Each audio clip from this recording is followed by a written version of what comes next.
If you have to put someone on a pedestal, put teachers. They are society's heroes. The duties of a teacher are neither few nor small, but they elevate the mind and give energy to the character. The best teachers are those who show you where to look, but don't tell you what to see. Better than 1,000 days of diligent study is one day with a great teacher. Your heart is slightly bigger than the average human heart, but that's because you're a teacher. Teachers can change lives with just the right mix of chalk and challenges. Teaching is the greatest act of optimism. One child, one teacher, one book, and one pen can change the world. Students, don't care how much you know until they know how much you care. It is not what is poured into a student that counts, but what is planted. Teachers have three loves: love of learning, love of learners, and the love of bringing the first two loves together. The art of teaching is the art of assisting discovery. Education doesn't just make us smarter, it makes us whole. Teaching kids to count is fine, but teaching them what counts is best.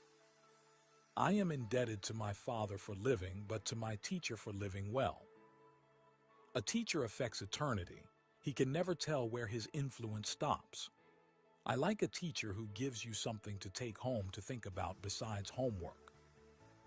I have learned silence from the talkative, toleration from the intolerant, and kindness from the unkind. Yet, strange, I am ungrateful to those teachers. A good teacher can inspire hope, ignite the imagination, and instill a love of learning. A teacher who is attempting to teach without inspiring the pupil with a desire to learn is hammering on cold iron. Good teachers know how to bring out the best in students. An investment in knowledge pays the best interest. Change is the end result of all true learning. Education is the passport to the future, for tomorrow belongs to those who prepare for it today. The roots of education are bitter, but the fruit is sweet. The more that you read, the more things you will know. The more that you learn, the more places you'll go. Live as if you were to die tomorrow. Learn as if you were to live forever. The learning process continues until the day you die. Education is not the filling of a pail, but the lighting of a fire. Develop a passion for learning. If you do, you will never cease to grow.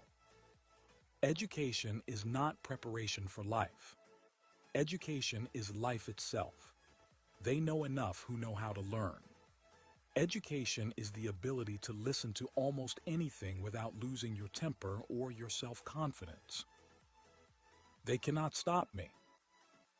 I will get my education if it is in the home, school, or any place. Education is the most powerful weapon you can use to change the world.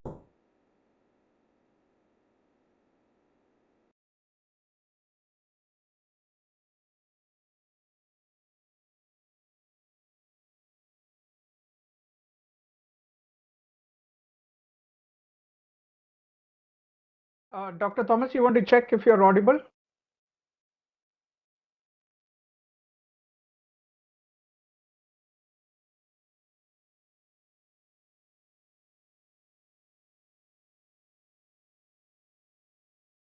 Good evening, everybody.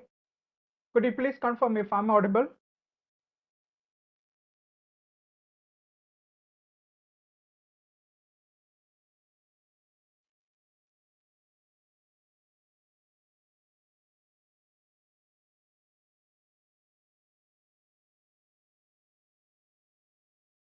All right, okay, thank you.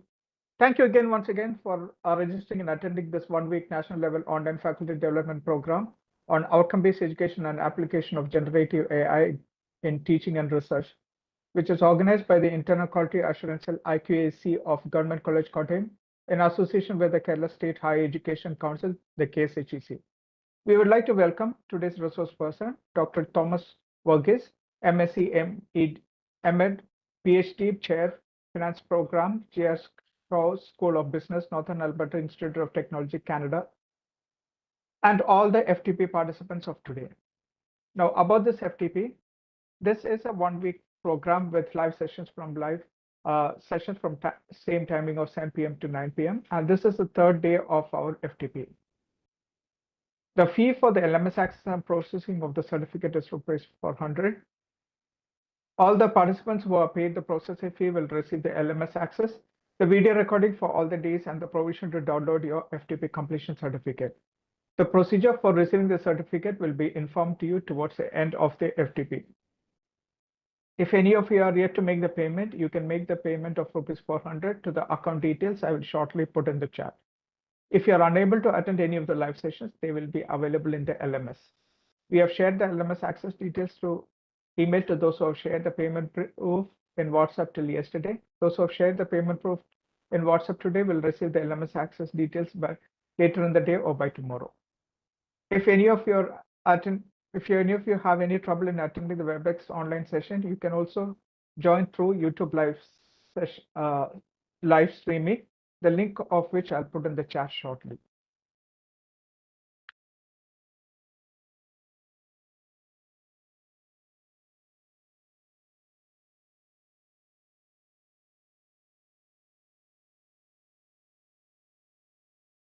Okay, I've put that YouTube link in the chat now. If you have any issues in joining with WebEx, you can use that link to join from YouTube. My name is Sijin Jacob George. I'm working as Global Relations Manager with IPSS Solutions Limited, and I will be the event moderator. Now, coming on to today's session, today's technical session will be on OBE, Candidate Experience. This will be delivered by Dr. Thomas Verghese, who's the Chair, Finance Program, J.R. Shaw School of Business, Northern Alberta Institute of Technology, Canada. Dr. Thomas Verghese has started his career as a research officer at a small institution in Maharashtra focusing on social surveys. Later, he became Assistant Director of Research there. Passion for teaching led him to the School of Applied Mathematics at MG University, where he worked with Professor Dr. Mendes Jacob. He then taught in Pune before moving to Edmonton, Alberta, Canada, where he joined the Department of Mathematical and Statistical Sciences at the University of Alberta. Currently, he chairs the finance program at the Northern Alberta Institute of Technology and also serves as educator and subject matter expert at Athabasca University in Canada. Thomas has authored numerous papers in statistics and education and has presented at various national and international conferences. He also reviews several international journals. In addition to his academic pursuits, Thomas is passionate about community service, volunteering in his community and church. He is an active member of the Lions Club, holding several positions, including his newest role as Vice District Governor, elect of District C1 in Canada for the year 2004 to 2025. He has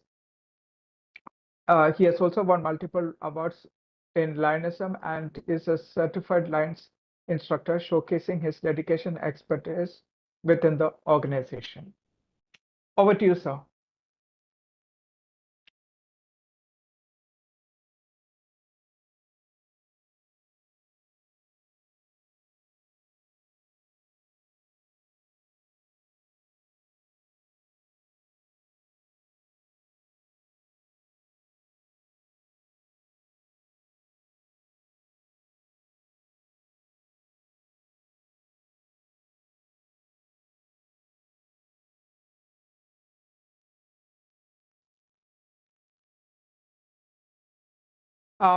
Dr. Thomas, I think you're on mute.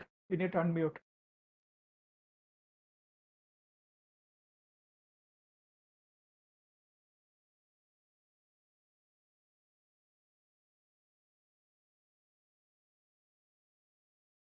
Can you hear me now? Yes. All right. Yes, now good. audible. I want also to share my screen. So just give me another second. Can you see my screen? I can see your video, not your screen, though. Oh, you can't see my screen. No. How about now? Yeah, it's loading. Okay, now yes. Excellent. Thank you, Sijin Jacob, sir, for that kind introduction. Good evening, everyone, and it's a great joy to be here this afternoon or this evening with you, and morning for me. I express my sincere gratitude to Dr.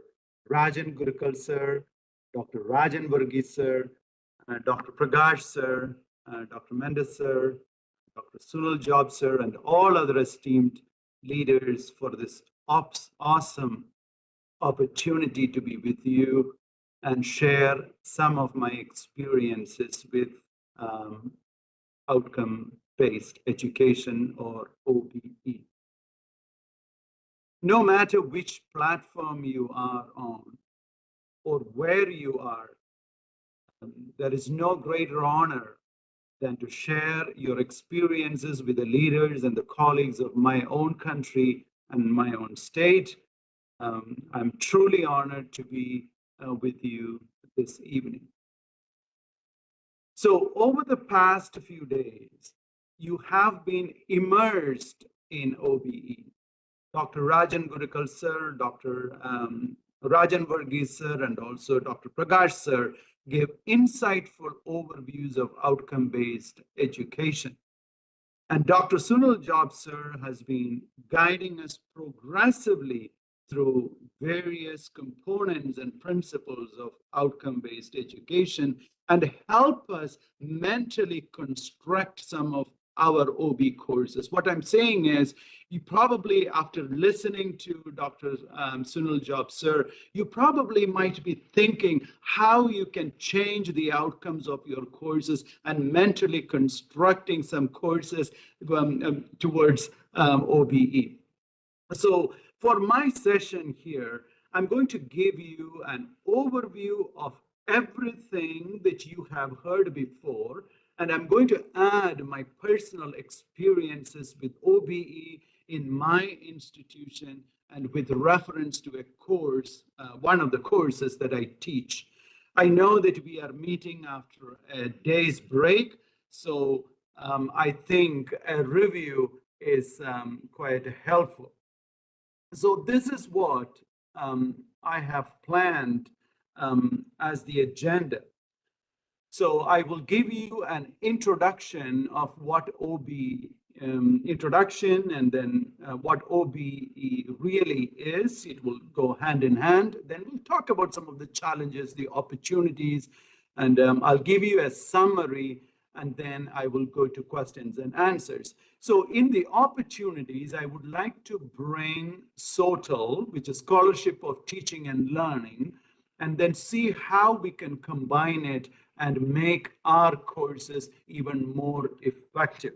So the image that you see on this slide represent the foundational principles of outcome-based education. Now, if you imagine that, if you examine that image, the components, as you can see, are illustrated in a circle. And you might wonder, why a circle? Why not a rectangle or a square or a pyramid or whatever?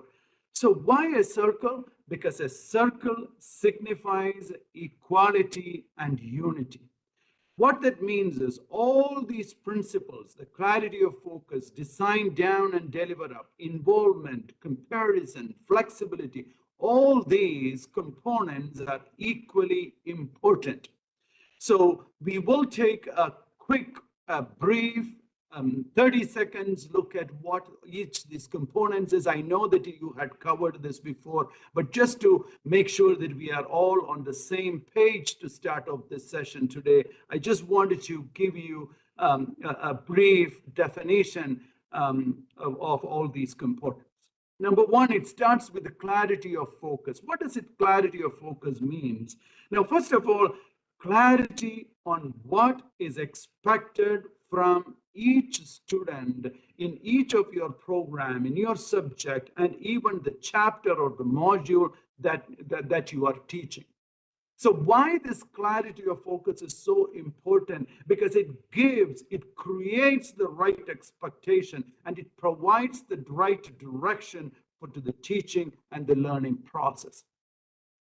And then it talks about design down and deliver up. If you recall, Dr. Sunil Job sir mentioned about this clearly. So when formulating a curriculum, the educator starts with the outcomes and they work backwards. So when you plan your instruction, when you create your teaching materials, when you create that assessment materials, what you have in your mind is the outcomes. And again, I will talk about outcomes in detail a little later. Then there is that flexibility component. Flexibility means the faculty will have that flexibility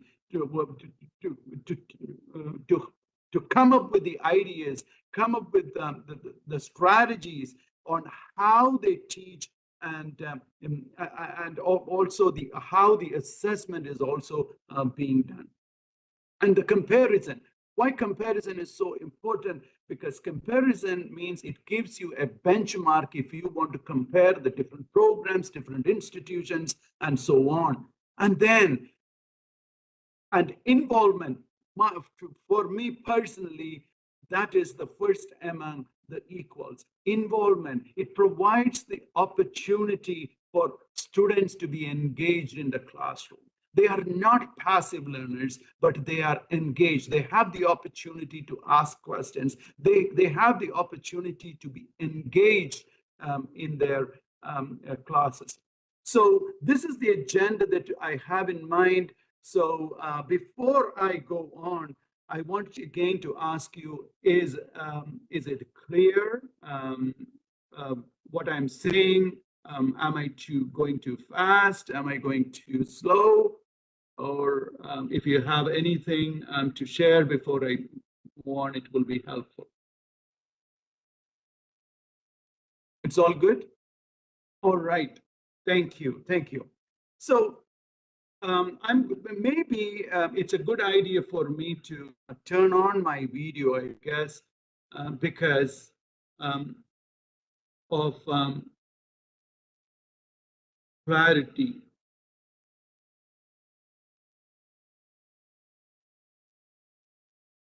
Can you still hear me? Yes, Dr. Thomas, yes. Excellent. You're audible. Okay, thank you. Thank you. Now, before I move on to my next slide, I want to ask you a question.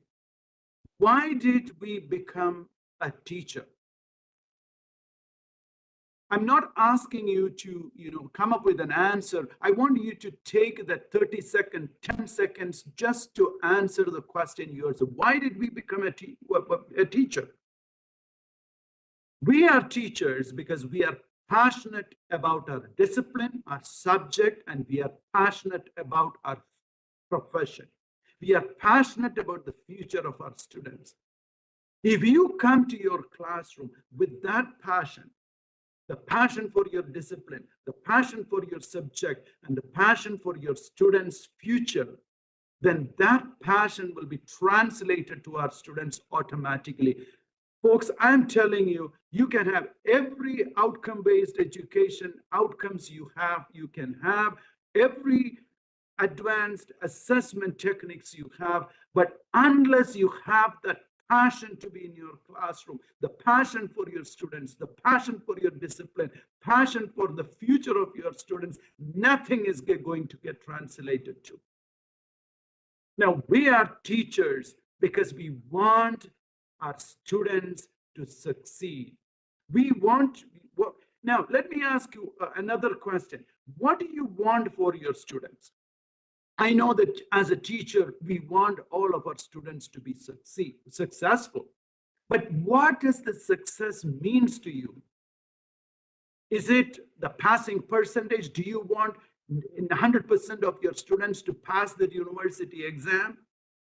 Or are you looking at the number of distinctions, the number of A+, how many university ranks from your institutions? What is success for you? I want you to take a look at then my next slide, which is basically a code. Hopefully you can see this. So it tells us that we want our students to succeed. But remember, success is not measured by the number of A pluses, number of distinctions, number of university ranks that you can produce from your classroom. You have to understand the success in schools is of limited benefit unless students are equipped to transfer that success, the knowledge, the skills that they have learned in your classroom to life in a complex, challenging, and a high-tech future. Now, this code that you have here it was written in 1991. And this is written by Kit J. Marshall and William Spady in their article titled Beyond Traditional OBE in the journal Educational Leadership. It appeared in 1991. Now, William G. Spady, this is the name that you cannot forget. If you are in an outcome-based you are striving to have this outcome-based education in your institution, in your courses, in your classrooms, this is a name that you cannot forget because William Spady coined the term outcome-based education in 1988. So he is known as the father of outcome-based education. Now, he has authored numerous books, articles, papers on outcome-based education and educational reform. Now, you have to understand, he did not commence his academic career life as a teacher. He was a sociologist. He was lecturing at Harvard University and Ontario Institute of Education between 1967 and 1973. But his ideas about outcome-based education developed during 1970s and 1980s when he was working as a director of American Association for School Administrators. So when he started working on making changes to education, there are two things that worried him most. Number one, what is the future of his students, or what the future would like be for the students? And number two, how schools are getting them ready for it. Now we have so many great instructors, teachers, passionate individuals watching this video and attending this seminar.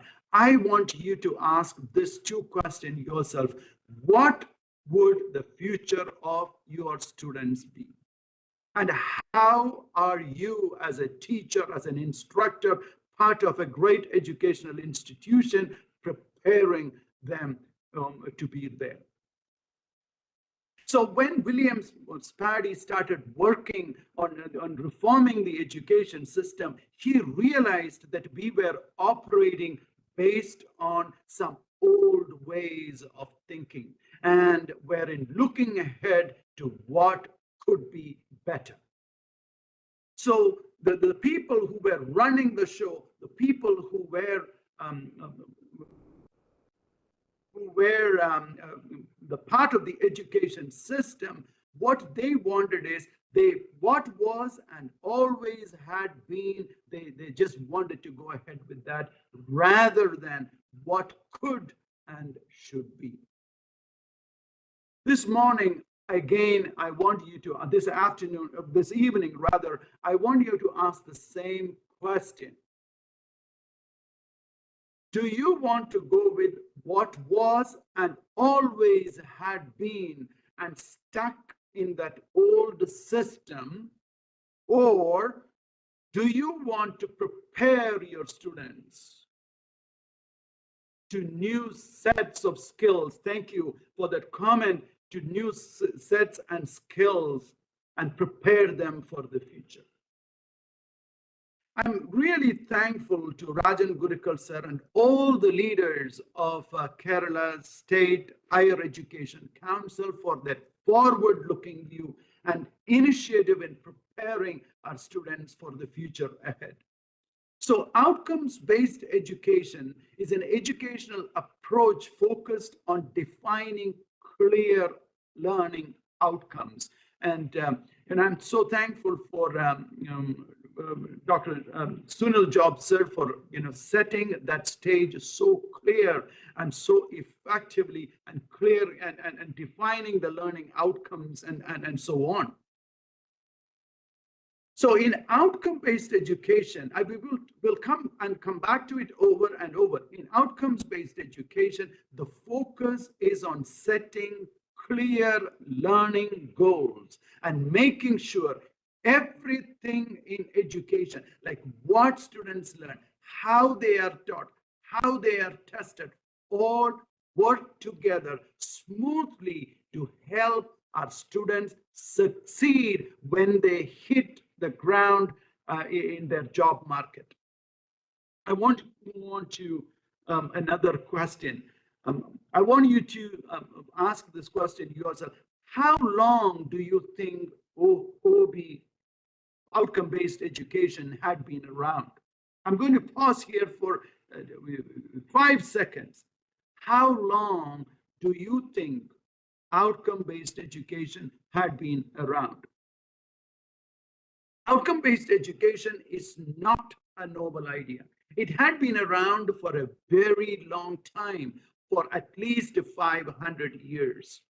You can see these are some pictures from the medieval period. So here, as you can see, this is about the apprentice program in the medieval period. So this started way back during the Middle Ages in Europe with something called craft guilds. So these guilds, and many of you know who have studied history and so on, these guilds were a group of skilled people like carpenters or blacksmiths who made sure that their apprentices learned specific skills and achieved certain outcomes before they could become full members of the guild. So what I'm meaning to say here is outcome-based education have been used for centuries to make sure that people learn the skills they need for their jobs and profession. But I'm not saying whatever it was there 500 years ago is exactly the same. No, there are lots of differences. I'm not going to compare the differences because that is the out of scope for this session. So outcome-based education, when you compare with what happened in medieval period, there is it is a stronger emphasis on aligning learning objectives with broader educational goals and incorporating systematic assessment and so on. Now, as that is not the scope of my talk, I'm just going to move on. So what had happened is that if it had been there for 500 years, then what is it that caught the sudden interest? There are some historic landmarks when we think about outcome-based education. 1957, you know what happened in 1957, right? 1957, we know the Soviet Union launched the first satellite, Sputnik 1, into the orbit around the Earth. So that the realization that United States had fallen behind in the space race sent a shockwave through the American society. That gave them the reason to revisit the curriculum and how it was delivered. The second reason is the student achievement was lower than other developing countries. I don't have to say too much about it. You know what I mean by that. Then a calendar-defined education model. So calendar-defined education model means it is an instructional model where the emphasis on set time, and the curriculum coverage more than what the students will learn. A very simple example is this one. This is a list of topics from a statistics course. So concepts in probability, definition of probability, random experiments, sample point, sample space, random variables. So the focus is how to cover all this topic, but the focus is not on how much the student will learn this and whether they will be able to apply it in real life. So calendar education model was one other reason for rethinking the curriculum.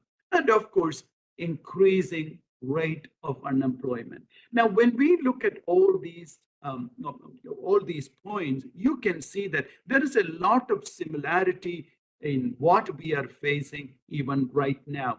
There is an increasing rate of unemployment. The student achievement is relatively lower than some other countries that as our nation, India is trying to move forward.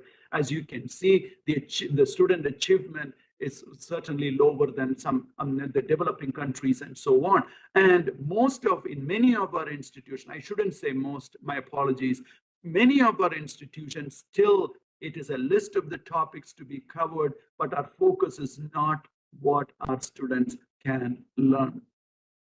So this is another example of a calendar-defined education model where they just list a set of topics. But again, the focus is not what our students will be able to do in the job market or at work when they graduate from this program, this course, and so on. So, when William Spaddy came up with outcome-based education, don't think that he came up with this idea from vacuum. No, he coined the term, but this is nothing but an extension of some previous work. Again, Dr. Sunil Jobs, sir, talked very well about Benjamin Bloom and so on. So outcome-based education, some of the forerunners here is, or I can say it in another way, William Spaddy's work is based on several famous educators like Benjamin Bloom, Ralph Taylor, Robert Major, James Block, and so on. Again, I'm not going to spend a lot of time on how this transition happened and so on. I want you to read a couple of sentences from an article. This is the outcome-based education was first theorized in this 1988 article, again written by William Spaddy, and the article is the organizing for results, the basis of authentic restructuring and reform. I don't know whether you can, clearly read that the quote from that article. So I'm just going to read it, just to help you. Most educators know that it would make more sense to operate schools on the basis of what students can actually do. But the demands of custody and administrative standardization make this ideal most unattainable. And then he goes on saying, I helped to develop the key concepts and frameworks of outcome-based education to address the problem. So let's take a look at a basic definition. I know that you're already familiar with this, but again, just as a review, I want to bring this this definition.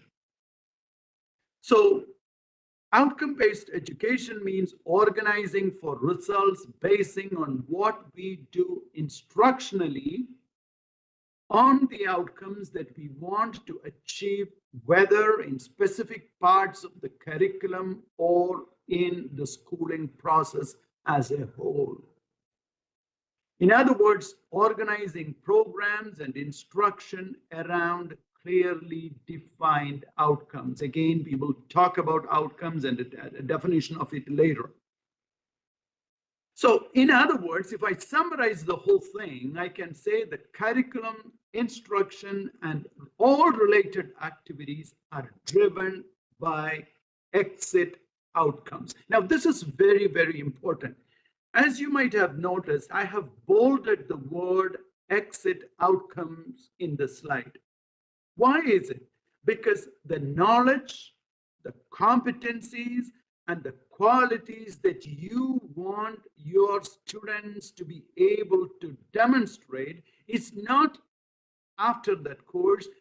You have to make sure that they are able to demonstrate it when they finish high school. You may be teaching in your first year undergraduate degree, but your outcomes must be focused on after 4 years, when he is going to graduate, when she is going to graduate, or when she is going to get the degree in his hand or her hand and out in the market doing as a working individual, as a professional, will he or she be able to do what you have taught in that class?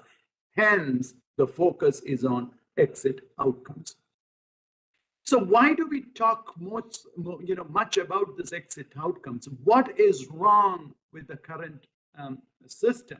I've already mentioned about the increasing unemployment and people not able to translate what they have learned in their classrooms, and again in the competitive exam, how we are slightly behind other developing countries and so on. So a quick again, a review of what is the difference between a traditional education and outcomes-based education. If you have, Rajan Gurukul said, did mention about the traditional and outcome-based education in his introductory talk as well. So in traditional education, it is all exam-driven, and the syllabus is a list of topics. Our focus is on how good are we in memorizing things? Our focus is on scoring good marks rather than learning actual skills and gaining practical knowledge. Many of the time, I am doing the same thing. I'm actually being a sage on the stage and preaching. But if it had been if we had more time, and if it had been in a face-to-face session, this would not have happened. Here, because of the limited time and availability and so on, I have to go with this sage on the stage. As a preacher, we are just preaching, and the students are being passive listeners. And of course, we all know unemployment is getting worse. But when it comes to outcome-based education, it is not just based on a final exam. The assessment is ongoing basis. Learning is not just a list of topics, it is connected to real life situation. What is, when they graduate, are they able to do what they are supposed to do with the knowledge and the skills that they learn in your classes, in your course? And flexibility. Outcome-based, the beauty of outcome-based education is it allows teachers to be innovative and creative in designing and delivering the curriculum. You don't always have to be an instructor instructing, trying to fill the student's mind with knowledge. Let them create knowledge. Give them the opportunities to work together and create that knowledge. And in outcome-based education, what the students learn, that is the focus, rather than what they are taught or they are taught. And of course, again, Sunil Job sir mentioned several times about the measurable outcomes, and Rajan Gurukul sir also mentioned, Rajan Varghese sir also mentioned measurable outcomes. Even Prakash sir mentioned that, right? So when it becomes syllabus as a list of topics, it is right this. We already saw this slide, but I just want you to take a second look at it, and then later on I will share you a syllabus where it is slightly different and the phrasing is slightly different, and students know exactly what they are supposed to do. So in outcome-based education, as I said, the emphasis is on learning outcomes. If you look at the image there, everything is learner-centered. Everything is dependent on students. So the teaching and learning activities, the assessment task, everything is based on what do I want my students to learn and what do I know about my students. So how you facilitate the learning and how you do the assessment tasks, everything is based on is based on student-centered, or everything is based on the learner. So OBE is very simple. Only 2 steps. Number 1, develop a clear set of learning outcomes.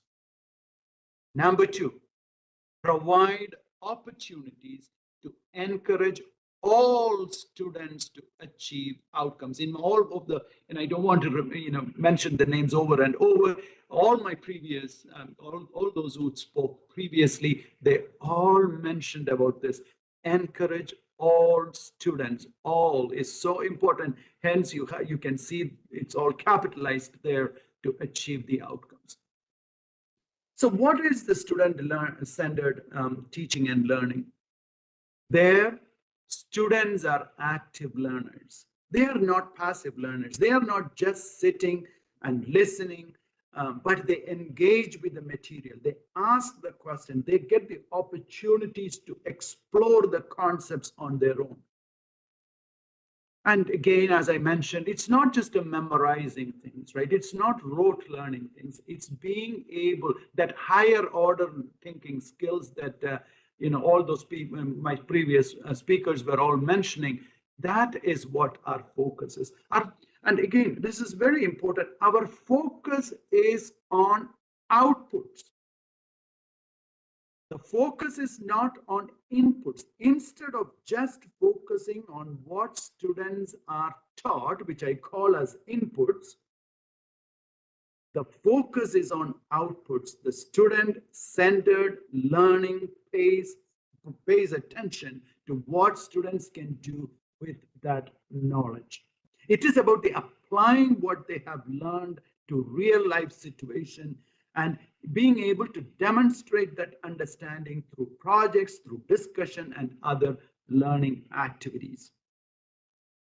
So you can use a variety of learning, active learning strategies. If you Google, you can see a lot of learning strategies. I know that many of you are already employing this, but if there is anyone who doesn't employ it, you have lots of available resources on internet. Some of the things that I use in my class is think, pair, and share. So students individually think about a question or a concept, then they discuss about their with their partner, and then they share to the entire class. So they are getting an opportunity to think. They are getting the first opportunity to share with someone, and then they are sharing it with a larger group. Then group discussions, peer teaching, several hands-on activities, jigsaw technique. There are lots and lots of student-centered teaching and learning opportunities or activities. One of the things that we in our program that we introduced, or I don't personally use it because of the course that I teach, but in some other courses, live case study. we all know about case study, right? But this is live case study, involves a real client from business, from industry, coming into classroom, coming with the real issue that this person is facing, with a real deadline. So this problem is not hypothetical. It is not the written word in a classroom exercise. It is a real person who are coming to real classroom with a real problem, with a real deadline, and they expect the students to solve it. So this is again an amazing opportunity to introduce our students to see what is out there that they have to tackle when they are going to be working. So Bloom's, again, this is, as you can see, everything, the curriculum and content, instructional delivery, the assessment, student placement, everything is around the exit outcomes. This is a classic image of what this outcome-based education is. Everything is based on outcomes, exit outcomes. So what that tells us is, step number one is to create outcomes based on the courses. If you are teaching, whatever course you are teaching, think about what would, after taking that course or after taking that subject, what would you want your students to do when they are really working? With that knowledge, what do you want them to do? Again, this is something that Sunil Jobs already mentioned. Exit outcomes, program outcomes. So exit outcomes will determine the program outcomes. The program outcomes will determine the course outcomes, and course outcome will determine the unit outcome or the chapter outcome, and then of course your lesson outcomes. So what is this outcome? We all know what an outcome is, right? Clear learning results that we want our students to demonstrate at the end of their learning. And so I have a couple slides again, because as the time is running, so we may not have enough time to spend. So if it had been a face-to-face class, this is what I would do. I would, by the end of this course, students will have added to their understanding of the complete research process. Now, this is an outcome of a course. So I want you to take, I don't know, 5 seconds, 10 seconds to just think about this outcome. Is it okay? Is it a good outcome? And so on. So if it had been a face-to-face class, I would just stop there, give the opportunity for us to think, we would share our thoughts and move on. But here, I'm just going to move on. So one of the things, when you create your outcomes, after this Faculty Development Institute, folks, friends, I really want you to go back and think about the outcomes in your course. Is it a vague outcome or is it a clear outcome? If someone reads it with absolutely no understanding of your course, would they be able to understand what they are supposed to learn? So, as you know, learning outcomes must use specific language, and it should clearly indicate the expectation for student performance. Now, you all will, agree with me. This is a vague outcome. At the end of this course, students will have added to their understanding. Added to their understanding. What does it mean? Of the complete research process. And what is complete research process? If there is a complete research process, then is there an incomplete research process? And what does it look like, right?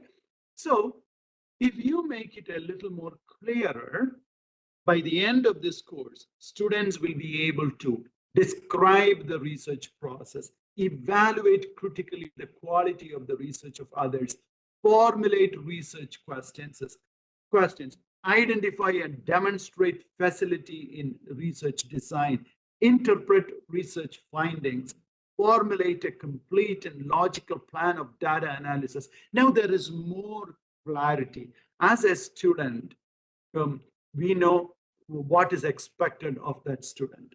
As an instructor, as a teacher, you know exactly what you have to cover, rather than I'm saying, you have to develop a deeper understanding of a complete research process.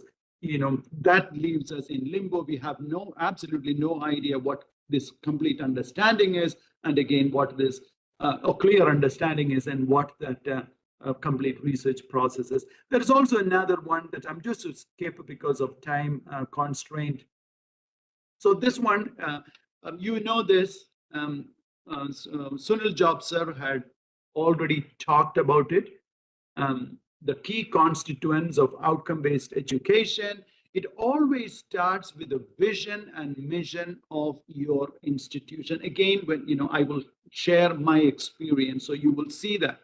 So based on the vision and mission of your institution, how can you create your program outcomes or the program education objectives, graduate attributes for the program outcomes, and that program outcomes then will decide on all the course outcomes. Whether course, 20 courses or 30 courses, everything is dependent on the vision and mission. So it translates back, right? Everything that you do in your course is aligned with the mission and vision of your institution. And of course, don't forget what they are supposed to do out there as an employee. So again, there is not much time, but I really want you to just have a glimpse of the pyramid of or the 5 P's of the outcome-based education.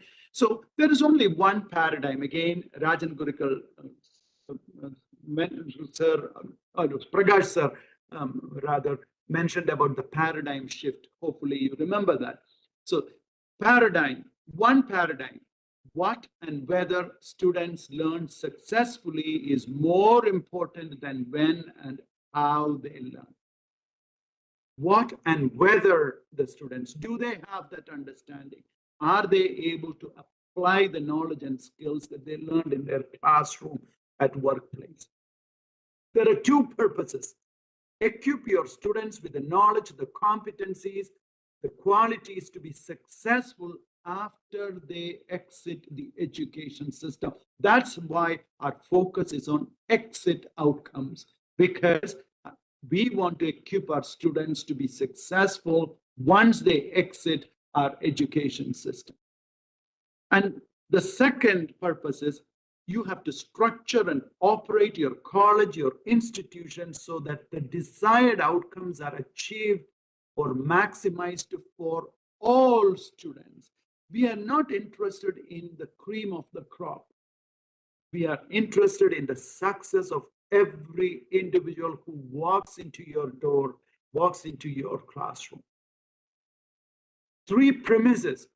All students can learn, but don't forget, they don't learn in the same way.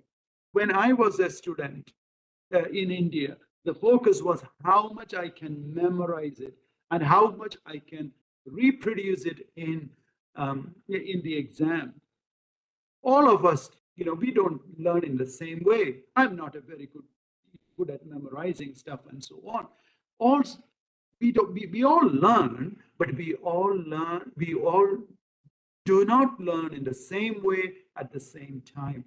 The beauty of outcome-based education is with multiple strategies that you are employing in a classroom, your students can all learn using different techniques at their own pace. And successful learning breeds more successful learning. To teachers, I don't have to say anything more than this, right? Little success experienced by individuals, it goes a long way. If they are able to answer one question, that gives them the confidence to attempt the next question. So how do you give that opportunity for all of your students to have that first success? It totally depends on you and the and the environment that you produce in your classes. And schools control the condition that directs learning. And I don't have to say. And 4 principles, I did talk about it, so I'm not going there. And there are 5 practices. You define your outcomes, you design your curriculum, you deliver your instruction, you document your results, and determine advance. This is not a one-time shot. You always continuously improve your courses. How do you improve your courses? You get information, you go back to the industry, and then gather information from there. And I will talk about that when I'm sharing more about our institution. So this is where I work. This is Northern Alberta Institute of Technology. NATE is ranked 8th on Canada's top 50 research college list for the 2023. So this is it's an institute of technology, or one other say we can say University of Applied Sciences, but the status given is a polytechnic. So we are leader in technical training and applying education. So we give degrees, diplomas, certificate, and is focused on career fields: business, IT, engineering, technology, health sciences, hospitality management, culinary arts, environmental management, and so on. And of course, we do also have a large apprentice training for skilled traders. So everything that NATE does is focused on giving students the skills needed to build a strong future. So there are approximately 120 credit programs. Credit program means the program that gives you either certificate or diploma or advanced diploma or degree. 120 programs. As of 2023, there were almost 15,700, 16,000 students enrolled in this program. Again, 7,000 plus apprentices in the apprenticeship program, and there was another 12,100 students, or 12,000 plus students enrolled in non-credit program. So non-credit program means these are short duration, non-skilled. It doesn't translate to any degree or diploma. These are short-term courses. So, or another 12,000 plus students in non-credit program. And then, we also provide training for corporate based training. So 20,000 plus people registered for that as well.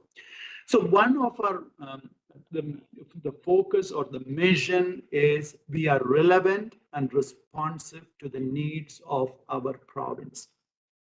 Again, outcomes-based education. What do we want our students to be able to do once they are successful? So where do you get that information from? We get the information from out there. We get the information from industry. So we ask industry and the leaders, what are the needs of our province or state? What are the needs of our state, our province? And the curriculum is tweaked, changed, revised based on the needs.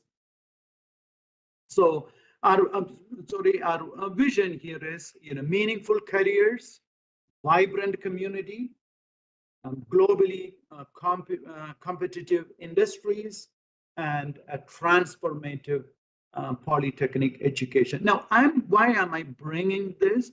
Just to give you an opportunity to compare the vision and mission of your institution, your university, and see whether it aligns with the outcome-based education. So our vision, our promises and values are, we are leaders in experiential learning. Experiential learning means hands-on learning. And of course, we have an unmatched connection to industry. I will talk a little bit more about unmatched connection to industry when I come back, when I discuss it again.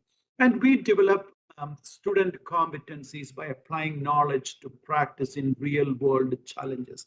So we send students to case competitions, case challenges, and so on. So they know exactly what is expected in the workplace. We have a technology focus and teaching and business. Our staff are industry experts with a passion for their chosen field. Majority of our staff are those who have worked in the industry. For example, in the finance program, we have several people who worked as a financial analyst, a CFA designation holders. There are people who with the CFP, financial planning designation, CBV, CMTs, and so on. So we are proudly, our proudly polytechnic approach, applied learning approach to higher education ignites the passion that leads to meaningful careers for our learners and fuels the economic engine of our province.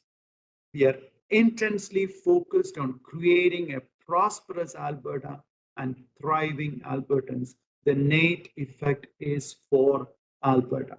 So again, the vision, the mission, and the promises, the values of the institution will drive the program outcomes, the course outcomes, and even the lesson outcomes. So right now we have, we are looking into restructure. Right now we have 4 schools: the School of Business, School of Applied Sciences and Technology, School of Health and Life Sciences, and School of Skilled Trades. So it's just like 4 different departments, 4 different schools. So we use OBE to ensure that our curriculum is relevant to the needs of industry. So I'm just trying to see whether I can play this video. Hopefully I can. Sorry. Just give me a minute.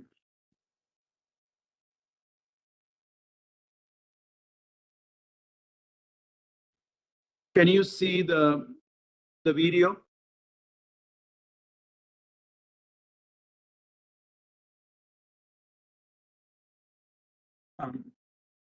Can someone unmute and say, because I can't?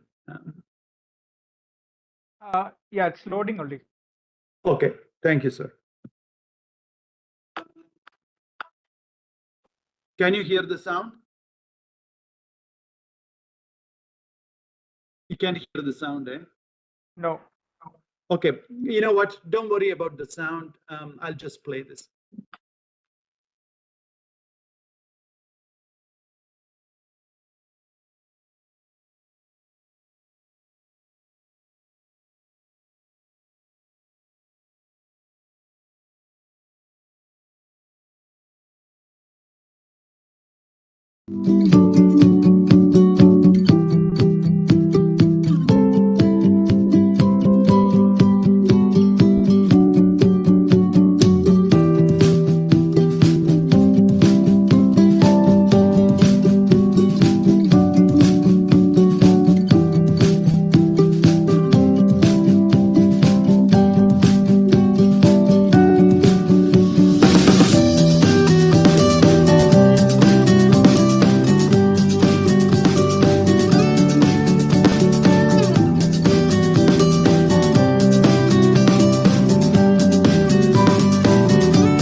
Sorry, you didn't see the video. I'm so sorry.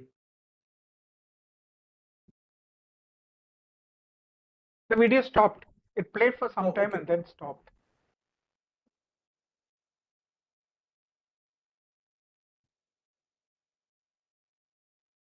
If the music is distracting, then I can stop music because it's just like the music that goes on, right? So if I can There was a stop. music.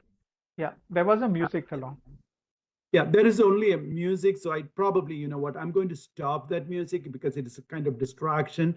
So I'll just let you read this. So let's, no video. Okay, let's try this once more. Sorry.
Can you hear me? Yes, you're audible. Okay, thank you. Um, Yeah, I will share, I know that some of you asked for the link. Yeah, this is a public, knowledge, so I can certainly share that link. And, more than all these sessions that we, all of, I talked about, or this, 40 minutes or 45 minutes, this video summarized everything so succinctly, which gives you the direction to go ahead. So in our institution, along with OBE, we also use experiential learning strategies. So as in one of the slides, it mentioned what they are able to do once they graduate. And I mentioned industry experts teach. Those who had been in industry, banking industry for a very long time, they come and teach in the in the School of Business, who had been an HR professional with the HR designation, or marketing professional with a marketing designation, management professional with a management designation. They all come and teach. So the students know exactly what they have to do once they graduate. Now, in our case, it may not be that easy. However, as subject experts, you have the ability. As a discipline expert, you have the ability, and you know what changes or what evolution is happening in there, and you can translate that into your classroom with the current knowledge. So we also talk about polytechnic education. So this is there is a lot of overlap between polytechnic education and outcome-based education. As you know, outcome-based education 500 years ago, in the Middle Ages, it was basically um, the career skills education, right? So what we teach, our curriculum is created through consultation with industry, and it reflects the best practices and emerging best practice. What we teach, what is required for graduates to be successful on day one in the workplace, and ensure they have the skills necessary to build a successful career. Our curriculum meets the immediate and future needs of the industry. It's driven by industry needs. So we develop curriculum that is relevant to the needs of industry. A very simple example. So for a longest period of time, we did not have a calculus course in our finance program. So when we had that consultation with industry, they said it is good for students to have a business calculus course. So what we did is we designed a business calculus course. So now this is an elective course in year 2 for our students to take. Then we did not have a financial modeling course in our finance program. So when we realized that that is one of the skills that are needed, immediately we designed a course, alternative investment course, fixed income course. I'm talking about my experience and my experience with the School of Business. So what I meant to say is everything is driven by industry needs, and everything is evolving. It is not stagnant. There is a constant change in the curriculum and the teaching methodology and the textbook that we use, and so on. And everything is outcome based, right? Outcome of learning is directly linked to what students will be required to do once employed in the industry. And of course, we have the career essential skills, the communication, the collaboration, the professionalism, problem solving, career awareness. Sunil Job said, sir mentioned this in his talk, right? So those are some of the career essential skills. Are you able to communicate? Are you able to present your findings to a group of people? Are you able to teamwork, collaborate? Nowadays, there is no individual work, right? You're working behind your computer and doing things. No, it's always teamwork. It's always collaboration and professionalism. Problem solving is one of the greatest need now, right? And it's always created with industry. We bring industry together with instructors to determine what needs to be taught. And again, I will mention that later in the next slide. And of course, meaningful assessment, authentic assessment. Student learning is assessed using tasks that they would normally encounter in workplace. In other words, it will be more applied kind of problems rather than asking them to define a few terms, right? Always applied problems. They have to think what knowledge, what skills that I learned, or what topics that I covered in my course, I was able to apply and able to apply. I know that we are doing it in India. I totally agree, but it may be a little more revamping, tweaking that is probably needed. So how we teach? Taught by experts. Our instructors have relevant current practical industry experience. Hands-on learning, whether in the classroom or online environment, labs, work placement. So students learn by doing that will be doing in the workplace. Industry relevant technology, evidence-based practices, leaders in their field. An example I would tell you is in a second level statistics course that I used to teach. I gave some research papers using multiple regression, and several research papers using multiple regression, the applied problems, and how they, how they use multiple regression. So rather than just letting them do some problems or solve some problems in apply in multiple regression, we ask them to read these research papers and see what is being done and how they employed the technique that they already studied, right?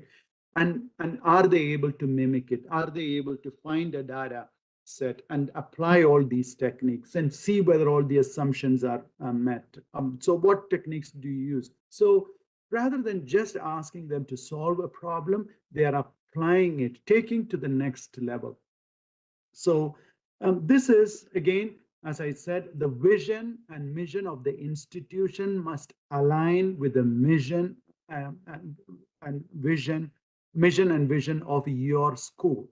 So this is the vision and mission of our school. At the J.R. Shaw School of Business, our dynamic programs are designed to equip you with the skills, the knowledge, the hands-on experience for success in today's rapidly evolving business landscape. Again, as you can see, this echoes exactly what the vision and the mission of the institution is. Whether you are aspiring to be a visionary entrepreneur, strategic marketer, financial expert, organizational leader, there are diverse range of programs tailored to meet your ambitions. I want to, just briefly mention about some of the programs. I know this is not a promotion of my institution, but I want you to, why am I introducing this? Is basically, I want you to see how everything is aligned. So this will give you an opportunity to rethink when you work on your courses, right? So we have accounting and analytics, entrepreneurship, innovation, finance, general business studies, hospitality management, human resource management, marketing, and so on. So we have Bachelor of Business Administration, Bachelor of Technology, Diploma, and Certificate. So Bachelor of Business Administration is in fact a 4-year program. Diploma, is a 2-year program. Certificate is a 1-year program, and so on. So what I said is vision and mission of institution will be aligned with the vision and mission of your school.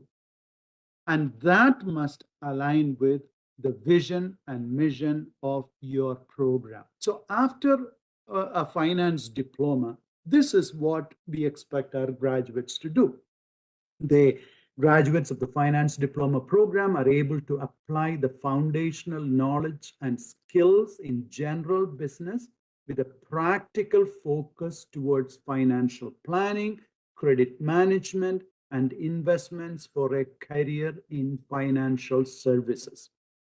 Graduate will provide value by demonstrating their ability to work collaboratively and ethically with clients and colleagues in the assessment of financial management issues and solution. So you can see that problem solving, the career awareness, the team building, um, team working, and all communication skills, all these are being reflected in this as well. And financial diploma graduate will demonstrate effective communication skills, and they will have a knowledge of basic computer application. So a student coming into the program know exactly what they are going to get out of it.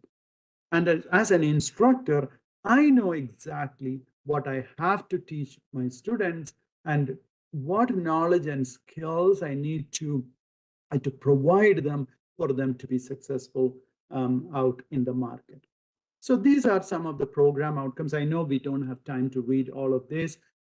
Outcome one, analyze financial and non-financial data, apply basic legal framework for business and personal related matters in Alberta, demonstrating ethical practices and professional conduct. So this outcome aligns with another course.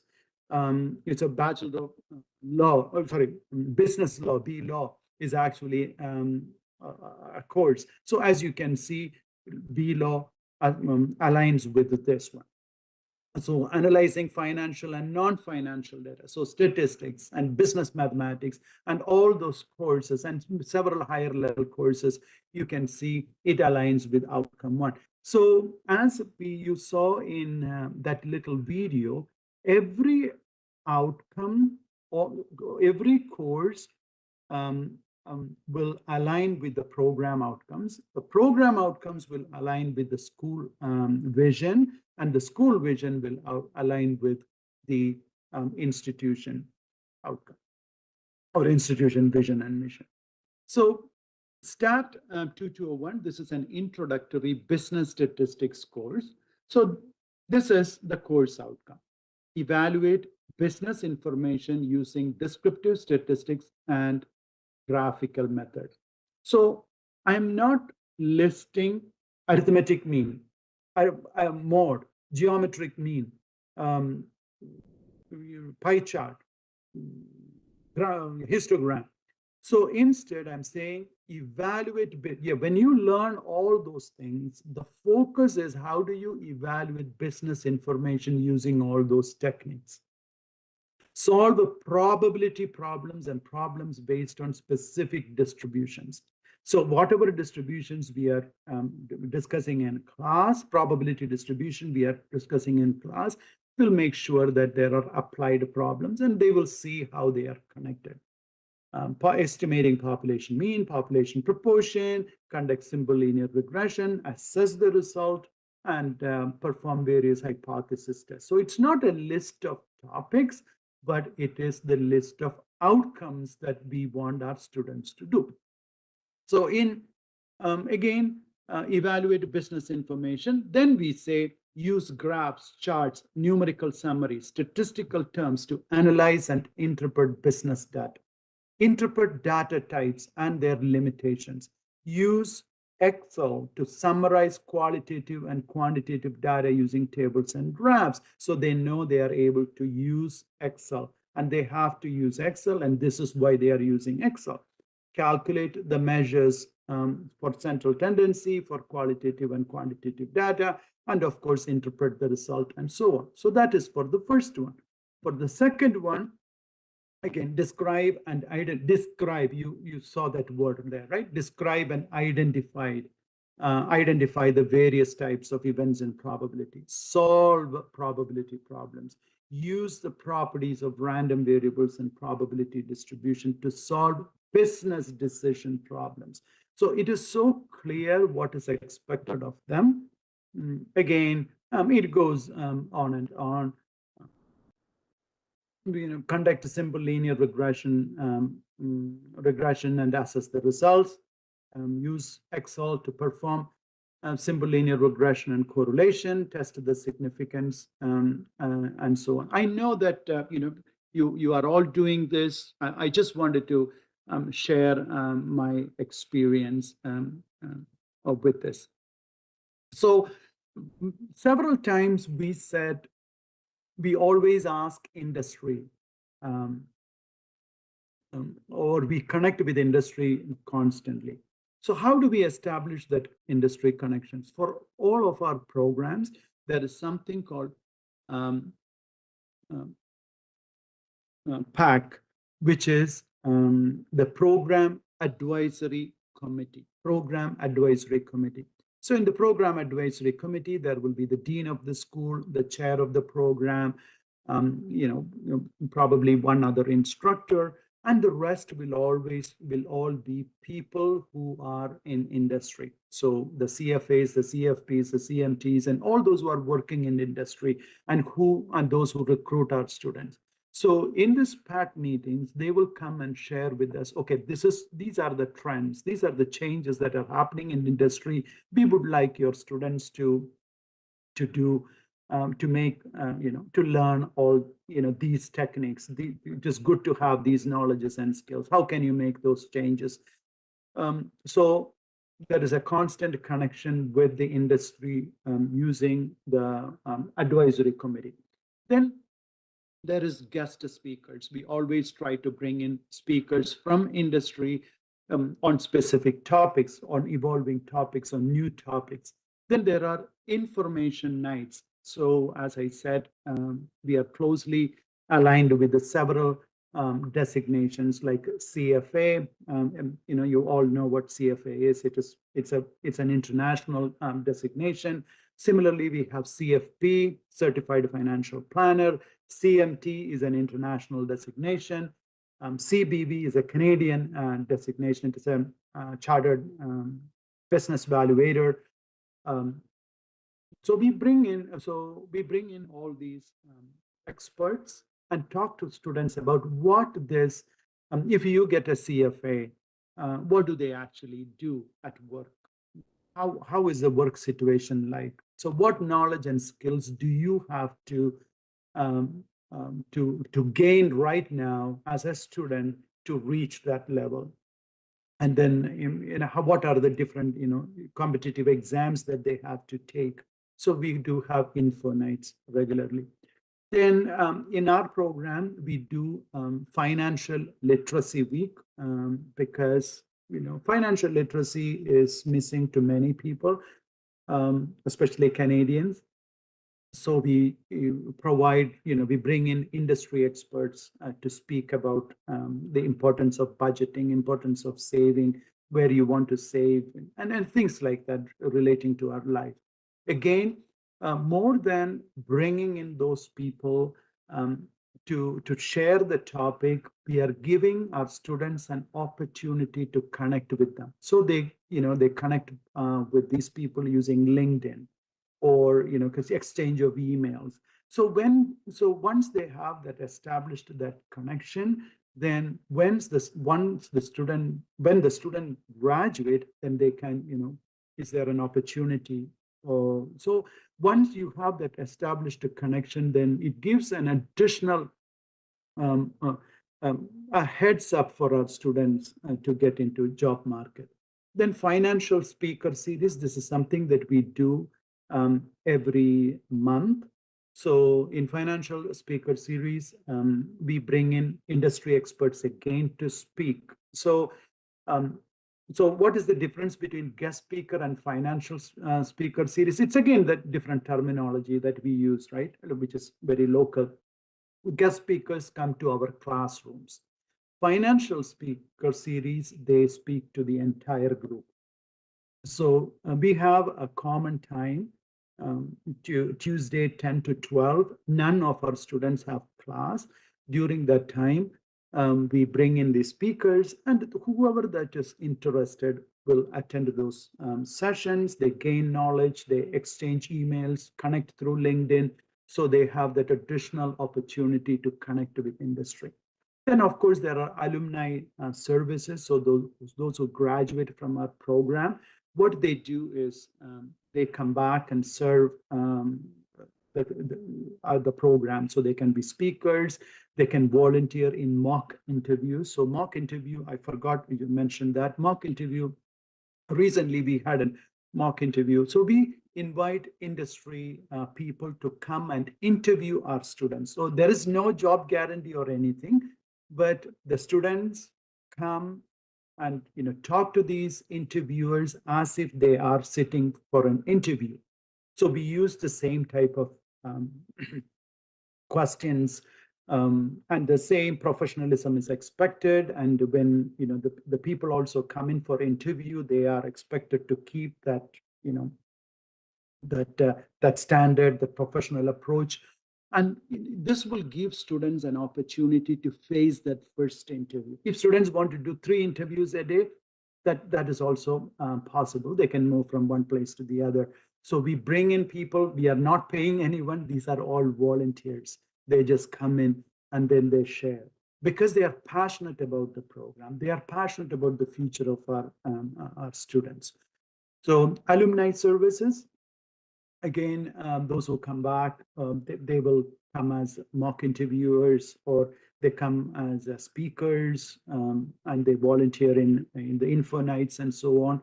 And then there is also institutional research. We constantly connect with those who graduate and then ask, okay, were you able to get a job? Where did you get the job? This is a snapshot of a 2021 survey. This is the latest one that I could find on our website. So overall employment 90%, and still they were 10% were seeking employment, and then 43% found employment before graduating, and 32% secured employment within 3 months. And then the median salary for those who found full-time employment was around 50,000 Canadian dollars.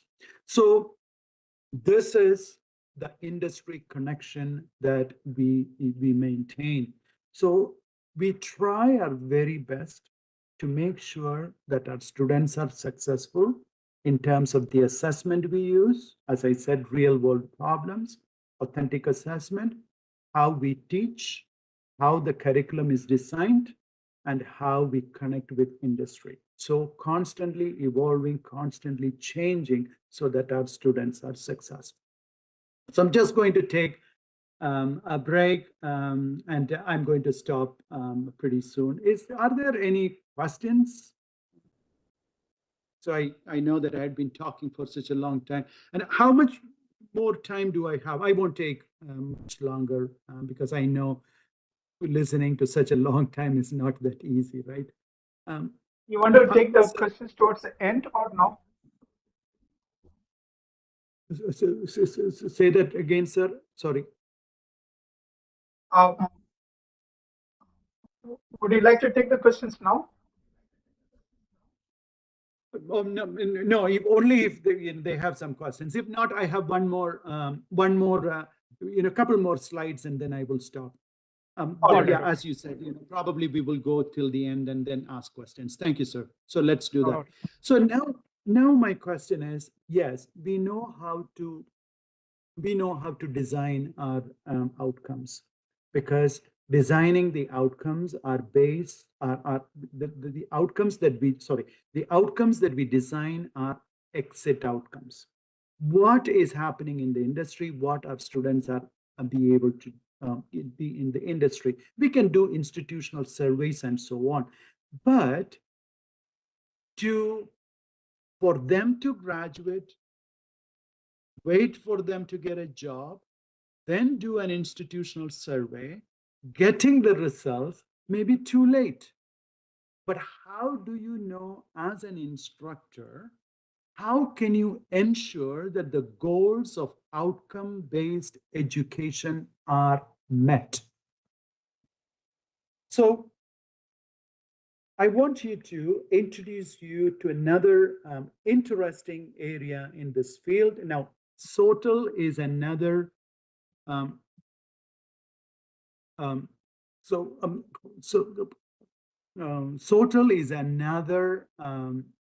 SOTL is another area that that needs an entire session. It has an entire session. But I will give you a snapshot. Why is it? Because if you want to ensure that the goals of outcome-based education are met in your classroom, SOTL is, or Scholarship of Teaching and Learning, is an opportunity to see whether the outcomes are being met. Now, what do I mean by that? So this is actually a scholarly approach to understanding and improving teaching and learning practices.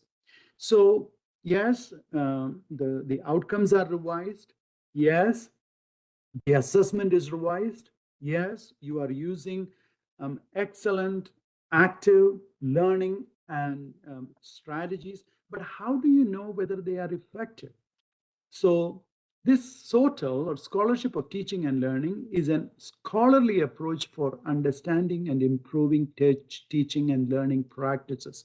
So this is basically a systematic study of the teaching and learning processes, often conducted by faculty members within the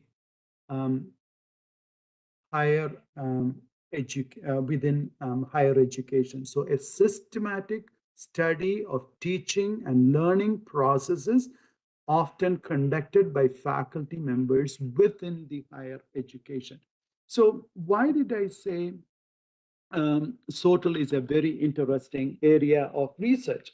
So the reason is, all of us are specialists in at least two areas.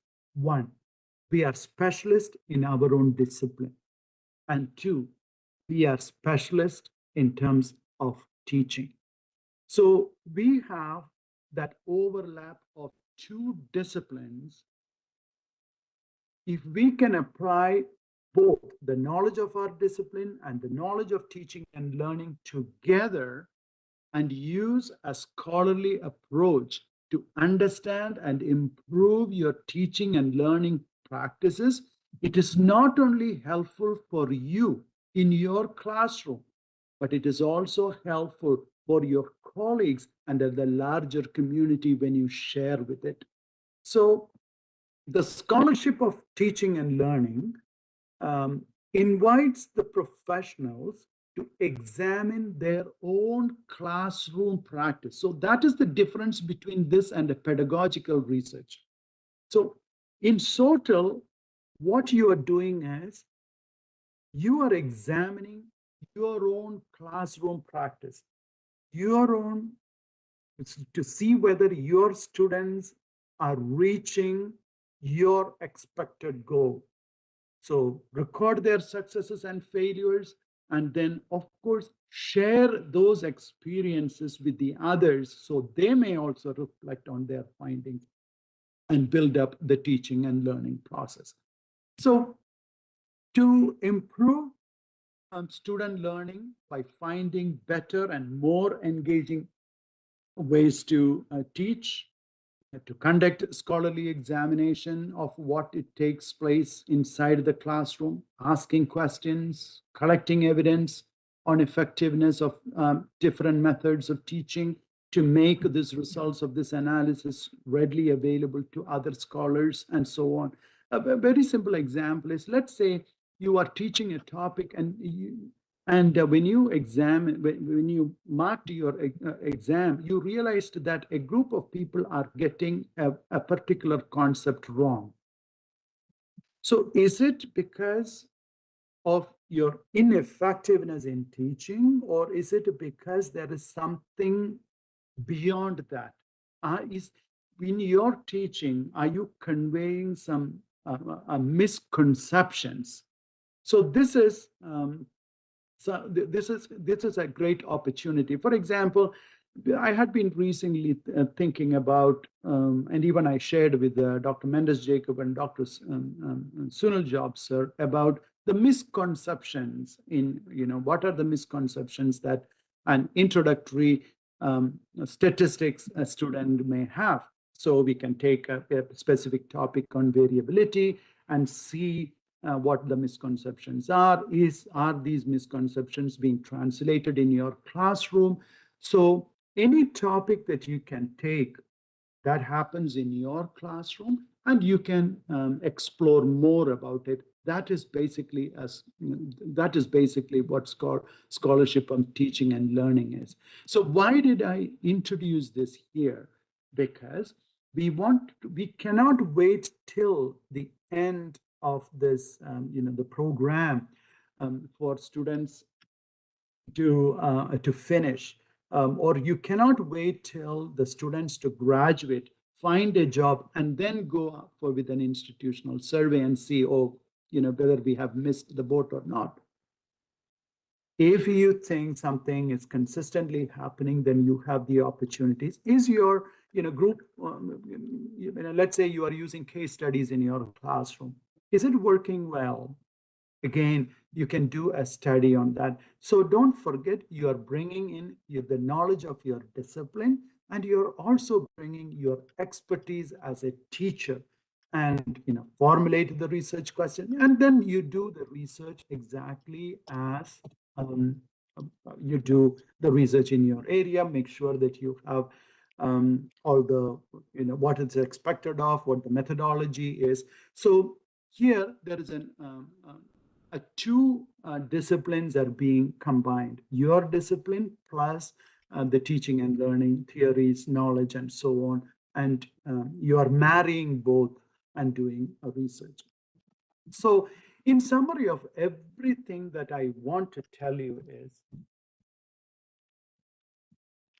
this: education is not the filling of a pail, but is lighting of a fire. It is as a teacher, each one of us, our goal is not to convey a lot of messages to our students, but it is basically to make them think, go beyond what is being taught. If our students are becoming better than us, that is our greatest achievement. If they are being international fames, much better than us, better knowledge, more capable than us, that is what we are expected to do. Teachers in outcome-based education, we are not just instructors. We are not someone who just translates knowledge or just lecture, but we are mentors. We are facilitators. We are guides. And we want to lead our students on a journey of discovery and achievement. So thank you, everyone, for your patient listening. I know this is a very long talk, but you were so kind to me. I want to once again thank you, everyone, for this wonderful opportunity to be with you, and also be here.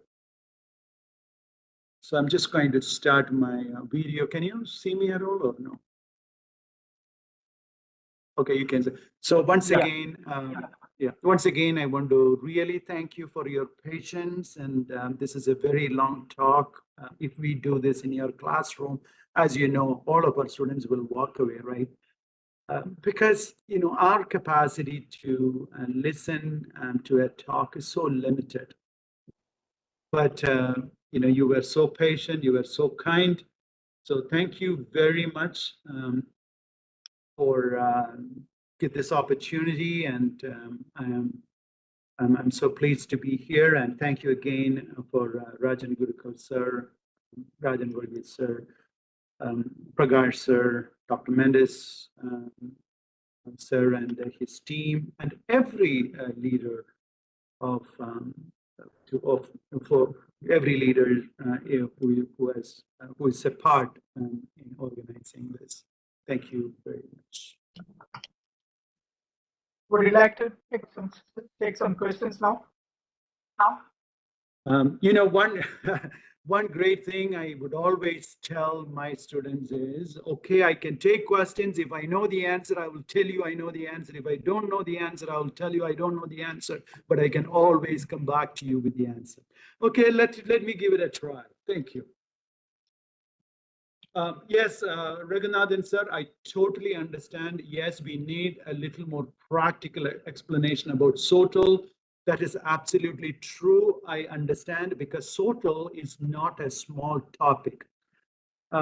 We need an entire session to talk about SOTL, because I have to bring in some examples on what the SOTL is, and how we can do things and so on. So with this brief 2-minute content, it is not possible. I totally understand.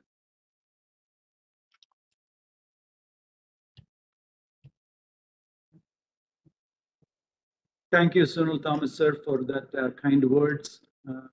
Thank you, Aruna sir.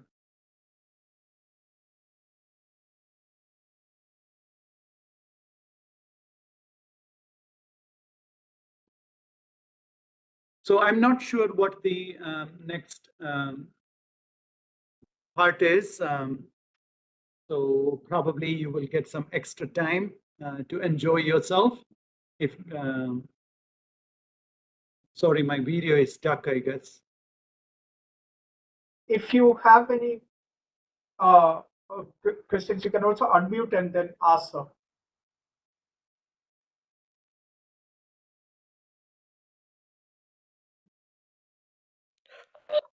Hello, sir. Hello. Yeah, you're audible. Yeah, sir, thanks for the nice session. One of my query is, how do you take care of slow learners? Any suggestions, sir?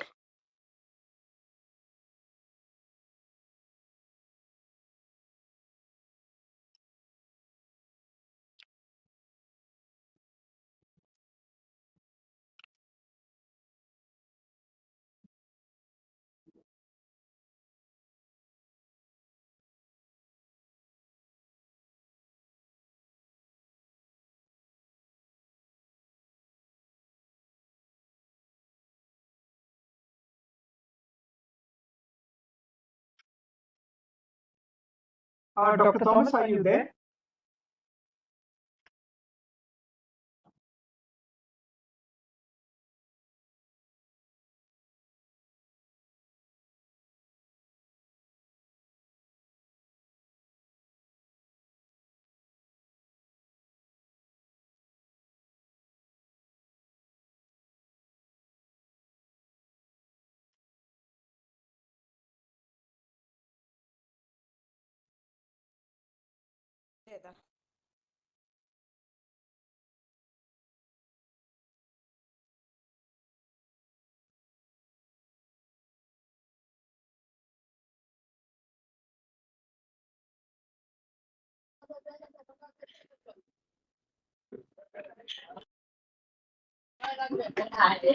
I'm so sorry. Somehow it kicked me out.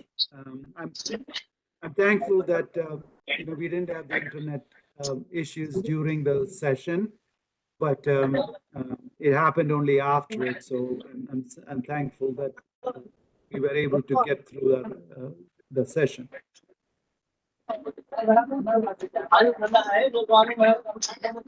So thank you everyone once again, and it was nice being with you. If you hopefully we can connect.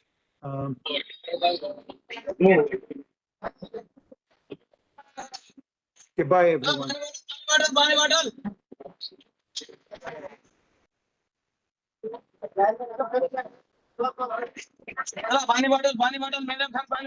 I think Thomas sir is having some difficulties with his net.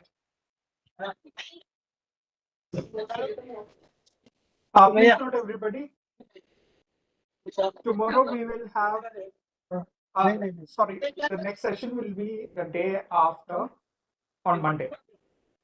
The topic will be mapping of outcomes, calculation of attainment, and analytical reports, AI-assisted assessments.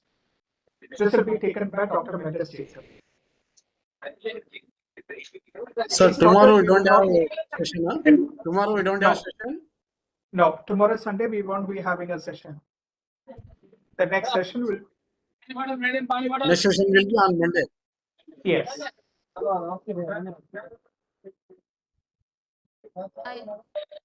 I just wanted to know one thing.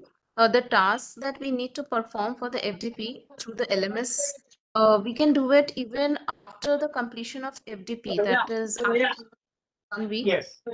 Okay. Okay, because that is because Your that is LMS is available accessible till the 23rd. so we can perform during that time. Okay, okay, Yeah. thank you. All right, everybody. Thank you for attending this FDP. We will see you for the next session on Monday at 7 p.m.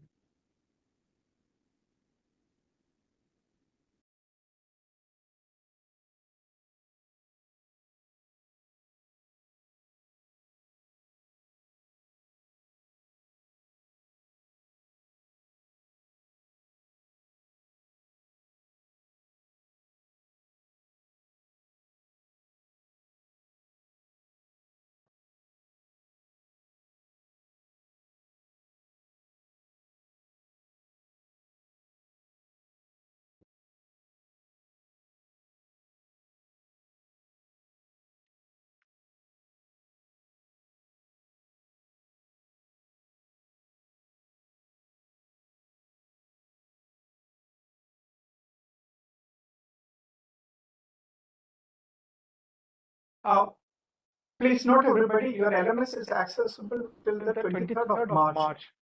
So you can do all the tasks and activities between that period. Okay?